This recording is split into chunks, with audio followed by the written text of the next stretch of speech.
younger, 12, 18, 25. And I say, oh, why didn't I, why didn't I know I was pretty? I didn't feel ugly. I just didn't know I was pretty. Girl, I was pretty. You can't wait to be 16, and then you can't wait to be 18, and then you can't wait to be 21,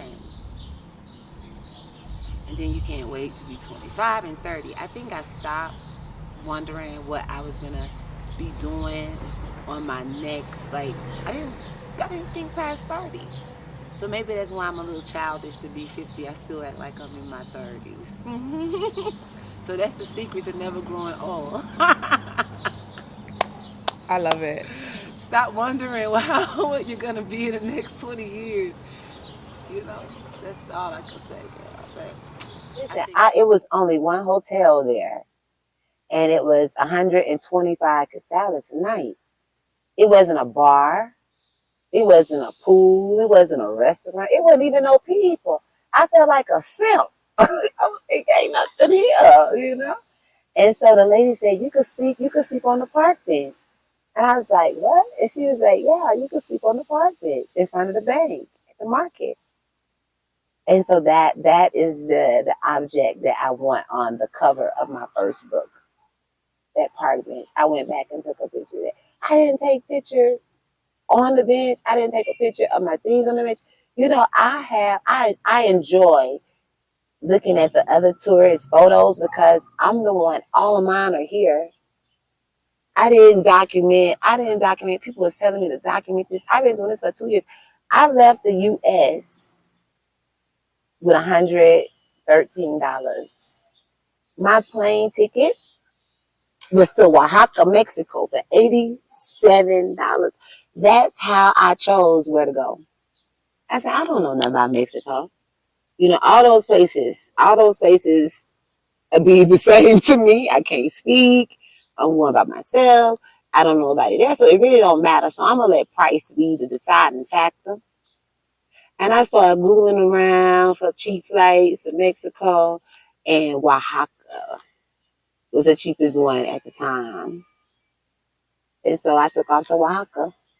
The hardest part was my dog.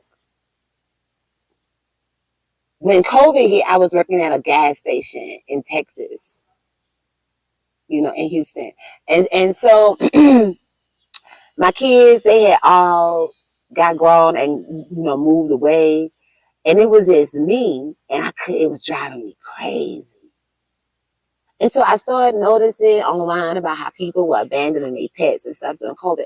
So I took off one day and I went to Lowe's. I had a little garden growing in my apartment because I just knew they was trying to kill this girl. And I said, I got to find me some green leaves to eat. So I started planting everything had green leaves because you can eat the green leaf of many vegetables, not tomatoes. Leaves are poison. It's a nightshade. But anyway, I met a lady there, and she had this big ass German Shepherd with her long hair, a silky type of German Shepherd when they run their hair bounce, that one. And I had a flashback from when I was a little girl. My dad had a Shepherd, and he used to put me on his back, and his name was Shep. So I said, oh, I want a Shepherd. So she told me that she was rescuer, and she had a bunch of them, but she couldn't sell me one because I lived in an apartment. But they had a girl named Molly at the shelter, and she said this, they're gonna kill her if someone doesn't get her. So I said, okay, I'll go grab Molly. But me being the procrastinator that I am and a tardy bug that I am, it was a week later before I just decided, just spontaneously, I jumped up and ran to the shelter, or drove to the shelter.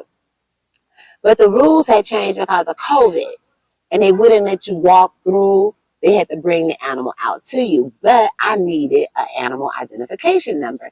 I had to go back home. I mean, I had like less than 30 minutes to do this. And it takes you about 15 minutes to go anywhere in Houston.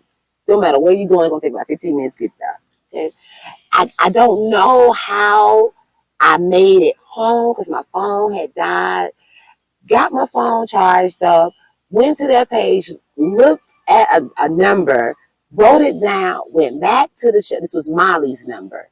Went back to the shelter in time for them to, before they closed. When I left, I think I had maybe like 32 minutes to get home and do what I need to do and get back. And so I made it with Molly's number, but when I got there, the lady was walking out with a piece of paper to my car, and she showed me Max. So I took Max, 120 pounds.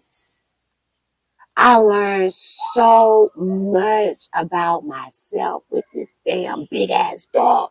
Girl, he used to fucking pull me. If you know that movie out of Jamaican bobsled team.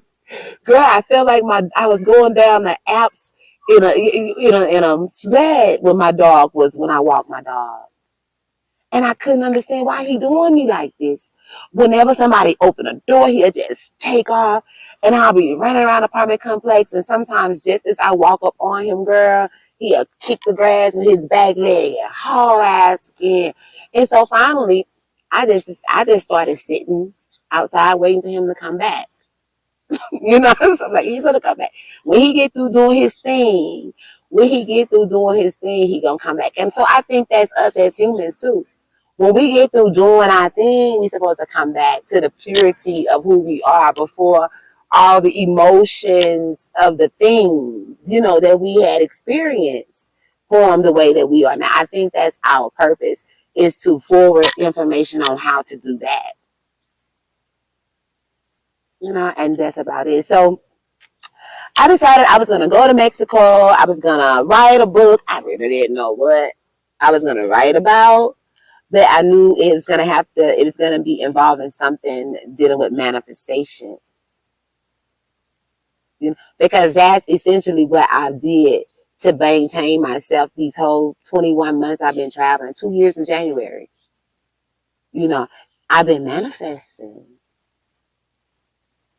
Because I'm still here. I lost a lot of weight, but there was a lot to do with choice too. I think this journey saved my life.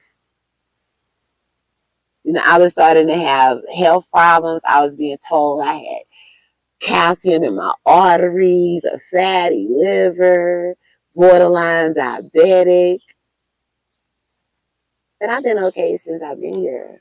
I feel nice. And I guess if something do happen, then if I am content with myself at this point in my life, I am so content with who I am. This would be a perfect time to go.